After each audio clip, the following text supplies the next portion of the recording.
Hi, I'm Heather with Rae Rae's Bakery. I'm Delilah. And I'm Tegan. And today we're going to show you a really fun recipe on low sugar chocolate banana muffins. So Delilah's going to start us off.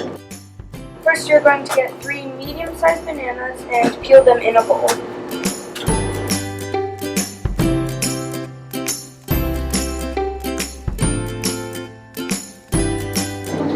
And then you mash them with a wooden spoon.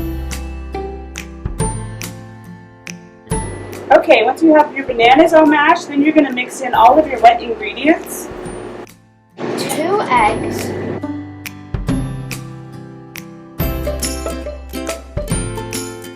Yogurt.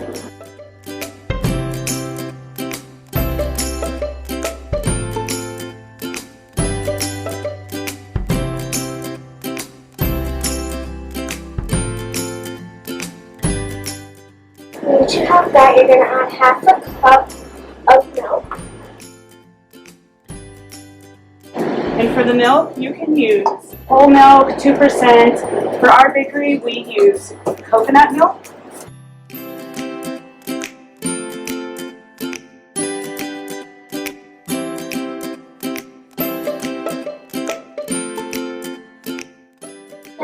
Half a cup of honey. And the honey is what's going to be your sugar replacement. And this stuff gets real sticky.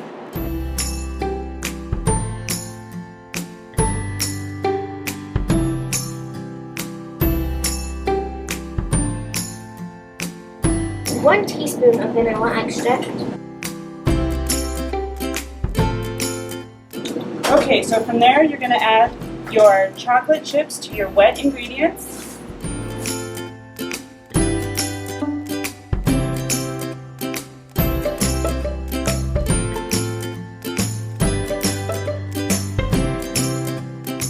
We have 1.5 cups of flour, half a cup of cocoa powder, 1.5 teaspoons of baking soda, and half a teaspoon of salt. We're going to mix that all together in a bowl. And then the next step is to add your dry ingredients. You add it slowly by half cup, quarter cup, third cup, that's your choice.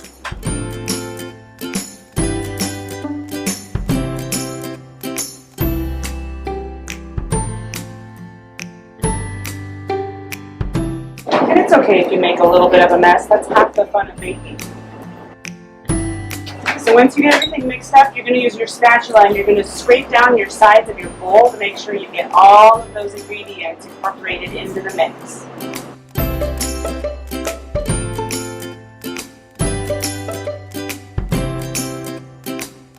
And now you have a delicious low sugar muffin batter.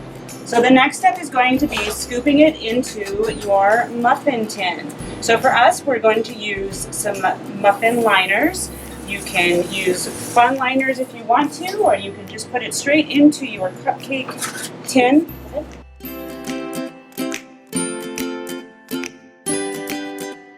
Because our bakery is a gluten-free bakery, our flour is a little different. We actually use water to dip our scooper in. It makes it easier for getting the batter into the muffin tin container.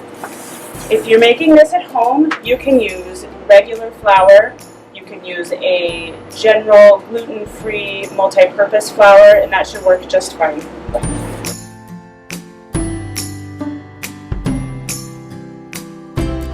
And if you don't have enough to completely fill your pan, that's okay.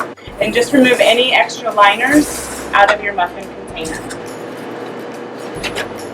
Okay, and we are all set and ready to go into the oven.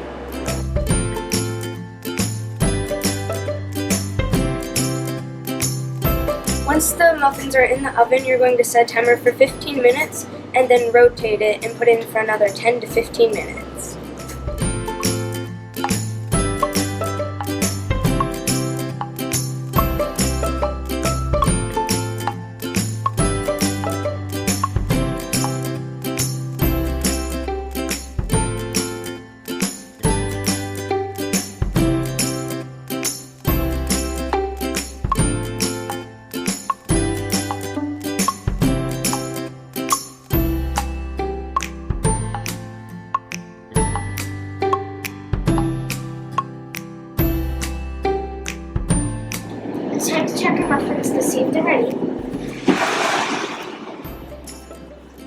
bounce test is where you lightly tap the top of the muffin. If it bounces back, it's ready. If it does, they're bouncing back pretty well, so I'm going to take them out.